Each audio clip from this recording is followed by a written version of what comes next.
Hi friends, welcome to our channel Sai collection. Sai కలెక్షన్స్కి స్వాగతం.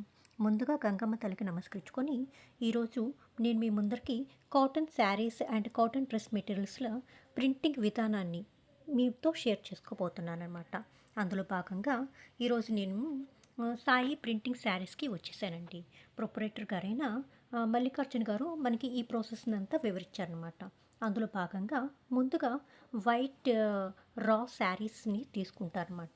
వీటిల్ని మనం ఈ క్లాత్ వైట్ క్లాత్ని 5.5 మీటర్కి శారీస్కి, 1 మీటర్ బ్లౌజెస్కి, డ్రెస్సెస్కి సరిపడా పిట్స్ని ఇలా కట్ చేసేసుకోవాలన్నమాట. ఫస్ట్ ఇలా కట్ చేసుకున్న తర్వాత ఫస్ట్ మనం ఆ శారీకి షిబోరి ప్రింటా, లేకపోతే బ్లాక్ ప్రింట్సా, లేకపోతే బాతిక్ ప్రింట్సా ఇలాగా డిసైడ్ చేసుకోవాలన్నమాట.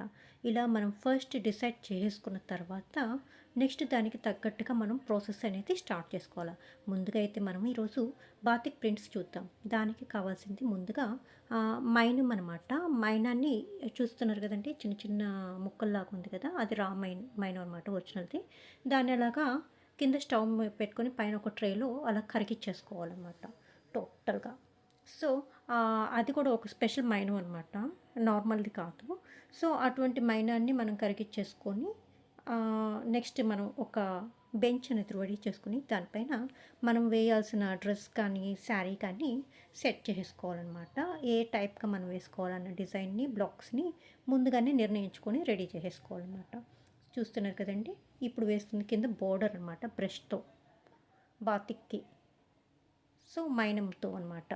సో నెక్స్ట్ దాని తర్వాత మనం బ్లాక్స్ తీసుకొని ఆ మైనాన్ని అద్దుకొని అది కింద కాగుతూనే ఉండాలండి, లేకపోతే గట్టి పడిపోతుంది అనమాట, మనకి శారీకి అంటుకోదు. చూస్తున్నారు కదండి, అట్లా వేడివేడికి సెగ తగులుతూనే ఉంటుంది చేతికి, అంత సెగతోనే వాళ్ళు చేస్తున్నారనమాట. అండ్ చూస్తున్నారు కదండి, ఎంత ఒక యూనిఫామిటీగా ఎంత చక్కగా వేసేసుకుంటూ వెళ్ళిపోతున్నారో. సో ఇలాగ ఒక వైట్ శారీ పైన వేస్తారండి బ్లాక్స్ ఫస్ట్, మైనం ప్రాసెస్ అనేది. అండ్ నెక్స్ట్ ఈ మైనం ప్రాసెస్ అయిపోయిన తర్వాత ఆ వైట్ క్లాత్కి కలర్స్ అనేది డై చేస్తారనమాట. ఈ కలర్స్ అనేది 2 కలర్సా, ఒక్కొక్క శారీకి 3 కలర్సా అనేది డెసిషన్ తీసేసుకోవాలన్నమాట. సో అలాగా మైనంతో అయిపోయిన దానికి కలర్స్కి అంటే కింద బార్డర్ ఒక కలరు, బాడీకి ఒక కలర్, అలాగా కలర్స్ డిసైడ్ చేసుకోవాలి. బాడీకి కలర్ వేసేప్పుడు కింద బాటమ్కి కవర్ చుట్టేస్తారు, కింద బాటమ్కి వేసేప్పుడు పైన దానికి కవర్ చుట్టేస్తారనమాట. సో అట్లా చుట్టేసేస్తున్నారు. దానికి ఒక స్టవ్ మీద చూస్తున్నారు కదండి, ఒక పెద్ద డిష్, ఒక పెద్ద గిన్నె బౌల్ పెట్టేసుకొని దానిలో వేడి నీళ్ళు పెట్టుకున్నారనమాట. సో ఆ వేడి నీళ్ళు అనేది కాగుతుండగా ఏయో కొన్ని కెమికల్స్ అనేది యాడ్ చేశారండి వాటర్లో అనమాట. సో ఆ వాటర్ అనేది బాగా బాయిల్ అయిన తర్వాత దానిలో మనం ముందుగానే ఏ కలర్ అనేది డిసైడ్ చేసుకున్న ఆ లిక్విడ్ కలర్ని ఆ వైట్ ఆ వాటర్లో పోసారనమాట. సో ఇప్పుడు ఆ కలరు అదంతా బాగా ఉడికిన తర్వాత ఆ వేడి నీళ్ళలో బాగా కలిసిపోయిన తర్వాత మనం శారీకి డై అనేది దానిలో ముంచి మనకు కావాల్సిన కలర్ని అనేది వేసుకోవాలి. చూస్తున్నారు కదండి, చేతికి గ్లౌసెస్ వేసుకొని ఆ వేడి నీళ్ళల్లో చేతిని ఎలా డిప్ చేసేస్తున్నారు. మన వల్ల అయితే అసలుకి కాదండి, నేను పక్క నుంచి ఉంటేనే నాకు చాలా సెగ అనిపించింది. సో అంత సెగలో అంత వేడిలో ఎంత కష్టం చేస్తున్నారంటే, మనం ఒక కాటన్ శారీకి ఇంత కష్టం ఉందా, అసలు మనం ఎంత సింపుల్గా కట్టుకుంటున్నాము అని అన్న ఒక ఫీలింగ్ వచ్చిందండి నాకు. చూస్తున్నారు కదండి, ఆ శారీకి అంతా పట్టేటట్టుగా పొరలు పొరలుగా శారీని తీసి ముంచి ఉడకబెడుతున్నారనమాట. ఆ సెగకి తట్టుకోలేక పక్కన చన్నీళ్ళలో కూడా ఆ హ్యాండ్ని ముంచేసుకుంటున్నారనమాట. అంత సెగ ఉంటుంది, అంత వేడి నీళ్ళల్లో బాయిలింగ్ వాటర్లో హ్యాండ్ని డిప్ చేసేస్తున్నారు. సో శారీకి అంతా ఎక్కడ పొరలు లేకుండా నీట్గా కలర్ పట్టింది అని అన్న తర్వాత ఆ శారీని తీసి ఆ ఎక్స్ట్రా వాటర్ అంతా పిండేసి దండం పైన ఆరవేస్తున్నారండి. అంటే లైట్గా తడిపొడిగా ఆరేదాకా అలా ఆరబెట్టేశారు. ఇలాగా ఎన్ని శారీస్ అయితే పెట్టుకున్నారో అన్ని శారీస్ని కంప్లీట్ చేసుకున్న తర్వాత నెక్స్ట్ ప్రాసెస్ వచ్చేసి తడిపొడిగా ఆరిన ఆ బట్టల్ని ఆ డై వేసిన బట్టల్ని ఎక్స్ట్రా ఉన్న కలర్ అంతా వదిలిపోయేటట్టుగా ఇమీడియట్గా వాటర్లో అలాగా డిప్ చేసేసి ఆ ఎక్స్టర్నల్గా ఉన్న కలర్నంతా రిమూవ్ చేసేసారనమాట. సో చూస్తున్నారు కదండి, వైట్ క్లాత్ని బిట్స్లో కట్ చేసుకొని దానిపైన బ్లాక్ ప్రింట్స్ వేసుకొని దానికి మళ్ళీ డైస్ ఒక్కొక్క శారీకి 2 or 3 కలర్స్ని ఇలాగ వేసేసుకొని దాన్ని మళ్ళీ ఎక్స్టర్నల్ వేడి వేడి నీళ్ళలో ఉడికిచ్చేసి దాన్ని మళ్ళీ ఎక్స్టర్నల్గా ఉన్న కలర్నంతా ఈ రకంగా వాటర్లో రిమూవ్ చేసేసుకొని దీన్ని మళ్ళీ ఆరబెడుతున్నారు. సో ఇలాగా నెంబర్ ఆఫ్ శారీస్ని అలా ప్రాసెస్ చేసుకుంటూ వెళ్ళిపోతున్నారండి. చాలా కష్టం ఉంది కదండి. నిజంగా నాకు అనిపించింది ఒక కాటన్ శారీ వెనుక ఇంత కష్టం ఉందా అని. సో అలాగా డై వేసేసిన వాటిలన్నింటినీ, కలర్లు అద్దేసిన వాటిలన్నింటినీ అలా ఆరేసుకుంటారనమాట. సో ఈ బాగా డ్రై అయిపోయిన తర్వాత నెక్స్ట్ దీనికి బ్లాక్ ప్రింటింగ్ ప్రాసెస్కి తీసుకువెళ్తారు. ఇందాకైతే మనం చెప్పింది వచ్చేసి బాతిక్ ప్రింట్. అవి ఇప్పుడు వేసిన డైస్లో ముంచేస్తే వైట్గా వచ్చేస్తుంది అనమాట. రిమైనింగ్ అంతా కలర్ అనేది పడిపోతుంది. ఇప్పుడు మనం చూసేది వచ్చేసి బ్లాక్ ప్రింట్స్ అనమాట. చూస్తున్నారు కదండి, ఆ బ్లాక్ ప్రింట్కి టేబుల్ ఎలా రెడీ చేసుకున్నారో. కింద వచ్చేసి ఒక పాత క్లాత్ అనేది, అంటే ఇది కొత్తదేనండి, అంటే బిట్స్ లాగా పడిపోయి ఉంటాయి, డ్యామేజెస్ వచ్చేసినవి వస్తాయి కదండి, అట్లాంటివి కింద వేసుకుంటారు అనమాట. ఎందుకనంటే పైన వేసిన బ్లాక్స్ అనేది కలర్ అనేది కిందకి దిగుతుంది కాబట్టి. సో ఇలాగా గుండు సూదుల సహాయంతో సింపుల్గా, సింపుల్గా కాదులేండి, కష్టంగానే బెంచ్ అనేది రెడీ చేసేసుకున్నారనమాట, ఆ టేబుల్ అనేది శారీ అంతటికి. సో ఇలాగ సెట్ చేసేసుకున్న ఈ బెంచ్ పైకి మనం ఏ డిజైన్ అయితే అనుకొని ఉంటామో ఆ శారీకి దానికి సంబంధించిన బ్లాక్స్ని అన్నిటినీ రెడీ చేసుకుంటాం అనమాట. ఫస్ట్ చూస్తున్నారు కదండి ఎన్ని రకాల బ్లాక్స్, అసలుకి ఎన్ని ఉండయో. అమ్మాయిల బొమ్మలు కానీ, హంసలు కావచ్చు, మామిడి పిందెలు కావచ్చు, అసలుకి నెంబర్ ఆఫ్ డిజైన్స్ ఉన్నాయి. లతలు చూస్తున్నారు కదండి, ఒక లత డిజైన్ వచ్చేదానికి బ్లాక్ ఎలా ఉందో, బిందె పట్టుకొని అమ్మాయి, ఇంకా ఇలాగ హంస, ఇలాగ చాలా బ్లాక్స్ ఉన్నాయండి, ఒకదానికి మించిన ఒక బ్లాక్ అనేది. వాటిని ఎలా వేయాలి అనేది కూడా అక్కడ చేసే వాళ్ళకి బాగా అవగాహన ఉందన్నమాట. సో ఇలాంటి బ్లాక్ ప్రింట్స్ తర్వాత నెక్స్ట్ వచ్చేసి మనం కలర్ని రెడీ చేసుకోవాలి. ఏ కలర్కి ఏ కలర్స్ మ్యాచ్ అవుతాయి, ఏ డిజైన్కి ఏ కలర్స్ మ్యాచ్ అవుతాయి అనేది డిసైడ్ చేసుకొని ఆ కలర్స్ అన్నిటినీ మనం రెడీ చేసుకోవాలన్నమాట. ఇప్పుడు నేను షూట్ చేస్తున్న ఈ శారీకి వచ్చేసి గ్రీన్ కలర్, వైట్ కలర్, ఇంకా పర్పుల్ కలర్, ఎల్లో, రెడ్, ఇట్లాగా చాలా కలర్స్ అనేది మిక్సప్ చేసేసుకున్నారనమాట. చూస్తున్నారు కదండి ఎలా మిక్సింగ్ చేసేసుకుంటున్నారు. చాలా అంటే చాలా ఫాస్ట్గా జరిగిపోతుందండి ప్రాసెస్. డిలే అనేది ఎక్కడ లేకుండా ఒకళ్ళ తర్వాత ఒకళ్ళు అలాగా ఆ పని అనేది తీసేసుకొని, ఒకళ్ళది అయిపోగానే నెక్స్ట్ ఇంకొకళ్ళు అన్నట్లుగా తీసేసుకొని ఆ ప్రింటింగ్ ప్రాసెస్ అనేది అలా ఒక సిస్టమేటిక్గా జరిగిపోతూ ఉందన్నమాట. చూస్తున్నారు కదండి, ఇప్పుడైతే పర్పుల్ కలర్ అనేది మిక్సప్ చేస్తున్నారు. ఇందాక వచ్చేసి గ్రీన్ కలర్ అనేది మిక్సప్ చేశారనమాట పెయింట్ని. అండ్ ఇది వచ్చేసి వైట్ కలర్. సో ఇలాగా మనకు కావాల్సిన కలర్స్ని అండ్ మనకి ఏ డిజైన్కి ఓరియంటెడ్ బ్లాక్స్ని అన్నిటినీ రెడీ చేసేసుకున్నారు.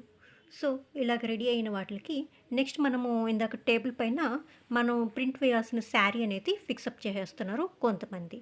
సో ఇలాగా ఫిక్స్ అయిపోయిన శారీకి ఇప్పుడు డైయింగ్ అనేది వేస్తున్నారు అనమాట. చూస్తున్నారు కదండి, ఒక క్లాత్ పైన వాళ్ళకి కావాల్సిన కలర్స్ అనేది ఇట్లాగా పేస్టింగ్ చేసుకుంటున్నారు. దీనిపైన బ్లాక్ అనేది అద్ది ఇట్లా శారీ పైన వేసేసారు అనమాట. చూసారు కదండి ఎంత అందంగా వచ్చిందో. ఎంత డిస్టెన్స్ మీద ఈ బ్లాక్స్ అనేది పడాలి అనేది అసలుకి కొలత పెట్టేటట్టుగా చాలా నీట్గా వేసేసారండి. అండ్ ఇది వచ్చేసి పళ్ళు పాటలు అన్నమాట ఈ ప్రింటింగ్ అంతా. చూస్తున్నారు కదండి మ్యాంగో డిజైన్స్, అసలు ఎంత బాగున్నాయి అంటే ఆ డిజైన్స్ వాళ్ళు అలా వేస్తూ ఉంటే నాకైతే అట్లా చూస్తూ ఉండిపోవాలనిపిస్తుంది అనమాట. నెక్స్ట్ ఏం చేస్తారు అనేది. కింద ఇప్పుడు టేబుల్ మీద మీకు కనిపించింది కదండి, ఆ పైన వేసిన ఆ ప్రింట్స్ అనేది కిందకి దిగుతున్నాయి అనమాట. అందుకని కింద ఇంకోటి పాతది ఒక క్లాత్ అనేది వేశారు. అండ్ నెక్స్ట్ ఇట్లాగా డ్రై అయిపోయిన వాటికి గెంజి ప్రాసెస్ అనేది జరుగుతుందన్నమాట. చూస్తున్నారు కదండి ఎలాగా గెంజి అనేది పెడుతున్నారో, స్టార్చ్ అనేది. ఇలాగ ఈ స్టార్చ్ అనేది బాగా మిక్సప్ చేసేసుకొని వాళ్ళకి కావాల్సిన థిక్నెస్లో మిక్సింగ్ చేసేసుకుంటారనమాట. దీనికి కూడా హాట్ వాటర్ అనేది కోల్డ్ వాటర్ అనేది రెండింటిని యూజ్ చేస్తాం. నెక్స్ట్ ఇప్పుడు శారీ అనేదాన్ని ఎలా ఫోల్డ్ చేసేసి ఆ గింజలో ముంచుతున్నారో చూసారు కదండి. అండ్ ఇప్పుడు ఈ ఆరెంజ్ ఎల్లో శారీకి బాగా మీరు గమనించవచ్చు, పైన వైట్ కలర్ డిజైన్ కనిపిస్తుంది కదండి. అదే ఇందాక మనం ఫస్ట్ స్టార్టింగ్లో చూసిన మైనంతో వేసిన బ్లాక్స్ అనమాట, బాతిక్ ప్రింట్స్ అంటారనమాట. సో అది తర్వాత ఆ ఎల్లో అండ్ గ్రీన్ అట్లా కలర్స్ వేసిన తర్వాత ఆ మైనం అంతా కరిగిపోయి ఆ కెమికల్స్ వల్ల నెక్స్ట్ అట్లా వైట్గా మనకి డిజైన్ అనేది ఆ శారీ పైన వచ్చేస్తుందన్నమాట. సో అదంతా ఒక తీరుగా జరిగిపోతూ ఉందండి, ఒక సిస్టమాటిక్గా. అండ్ అలాగా గెంజి పెట్టిన వాటిని చూస్తున్నారు కదండి, ఎలా ఆరవేశారో మొత్తం. ఆరినవన్నీ తీసి ఒక పక్కన మడుస్తున్నారండి, ఇంకొక పక్కన తడి ఆరబెడుతున్నారండి. సో ఇలాగా బాగా ఆరిపోయిన శారీస్కి మళ్ళీ కూడా గెంజి లైట్గా తడి పొడిగా స్ప్రే చేస్తున్నారండి ఇంకొక పక్క. సో ఇలాగ తడి పొడిగా స్ప్రే చేసిన ఈ బట్టలన్నిటినీ మళ్ళీ రోలింగ్ ప్రాసెస్ అనేది చేస్తారండి. చూస్తున్నారు కదండి ఎంత ప్రాసెస్ అనేది ఉందో. ఇప్పుడు చూస్తున్నదైతే మనం రోలింగ్ ప్రాసెస్ అనమాట.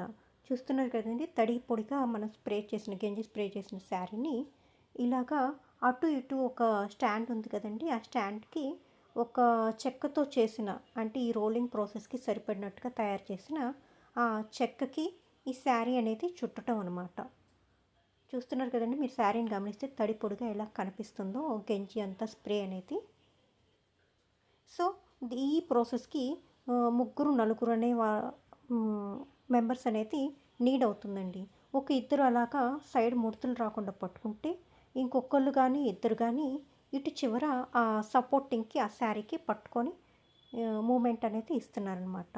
ఇంకొకళ్ళు అయితే చూస్తున్నారు కదండి, ఒకళ్ళు చుట్టేదానికి చుడుతూనే ఇంకో పక్క కట్టెతో ఒక కమ్మితో రోలింగ్ అనేది చేస్తున్నారు. దానివల్ల ఆ శారీ అంతా ఆ చెక్కకి చుట్టుకుంటుంది. ఇలాగా కంప్లీట్ అయిపోయిన దాన్ని ఒక చిన్న థ్రెడ్స్ సహాయంతో టైప్ చేసి ఎండలో పెట్టేస్తున్నారు. అండ్ ఇప్పుడు కూడా గమనించండి, నెక్స్ట్ శారీ కూడా ఎలాగ పెట్టేస్తున్నారో ప్రాసెస్ అనేది.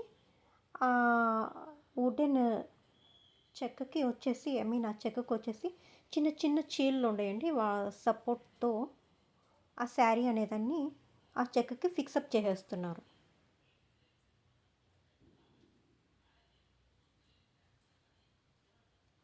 సో అలా ఫిక్స్ అయిపోయిన వాటిని ఒక కమ్మి సహాయంతో ఎలా తిప్పుతున్నారో చూసారండి.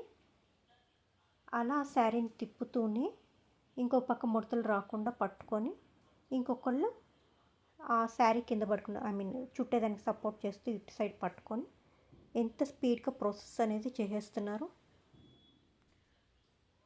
సో ఇలాగా ఒక శారీకి ప్రింటింగ్ అనేది, కాటన్ శారీకి ప్రింటింగ్ అనేది కంప్లీట్ చేస్తున్నానండి. అండ్ ఇంకపోతే ఆ బ్లౌజెస్ అనేది విడిగా దానికి సంబంధించిన కలర్ వేసేసి దాన్ని సపరేట్గా మళ్ళీ చేసేసి తర్వాత జాయింట్ చేస్తున్నారండి. ఇది ఒక ప్రాసెస్ అనేది జరుగుతుంది. సో ఈ రకంగా డైయింగ్ అనేది, రోలింగ్ అనేది, ప్రింటింగ్స్ అనేది ఎంత ప్రాసెస్ అనేది ఉందనేది మీకు అర్థమయ్యే ఉంటుంది. ఇలా రోలింగ్ ప్రాసెస్ అయిపోయిన వాటిని ఎండలో ఎండబెడితే అవి ఆరిన తర్వాత ఫోల్డింగ్ అనేది చేస్తారండి. ఈ ఫోల్డింగ్ ప్రాసెస్ అనేది కూడా ఇద్దరు కలిసి చేస్తున్నారు. సో ఈ ఫోల్డింగ్ ప్రాసెస్ అంతా అయిపోయిన తర్వాత డ్రెస్సెస్ అయితే టాప్స్ని, బాటమ్స్ని అండ్ చున్నీస్ని సెట్ చేస్తున్నారు, కలర్ వైజ్గా, డిజైన్స్ వైజ్గా. అండ్ ఇంకపోతే ఈ శారీస్, కాటన్ శారీస్ అయితే బ్లాక్ ప్రింట్స్ అన్నీ ఒక సైడ్, అండ్ హ్యాండ్ పెయింటింగ్స్ అనేది ఒక సైడ్, అండ్ షిపోరీస్ అనేది ఒక సైడ్, ఇలాగ ఒక్కొక్క దాన్ని బట్టి ఒక్కొక్క సైడ్ అనేది డివైడ్ చేస్తున్నారండి. సో ఈ రకంగా మన కాటన్ శారీ ప్రింటింగ్స్ అనేది కంప్లీట్ అయిపోతుందన్నమాట ప్రాసెస్ అనేది. సో చూశారు కదండి, నేను చేసిన ఈ ప్రయత్నం మీకు నచ్చిందని అనుకుంటున్నాను. మీకు కనుక నచ్చితే లైక్ చేయండి, షేర్ చేయండి. కొత్తగా చూస్తున్నట్టయితే సబ్స్క్రైబ్ చేయండి. మీ ఫ్రెండ్స్కి, రిలేటివ్స్కి కూడా సబ్స్క్రైబ్ చేసుకోమని చెప్పండి. ఇంకా మీ ఎంకరేజ్మెంట్ని నాకు ఇవ్వండి. Thanks for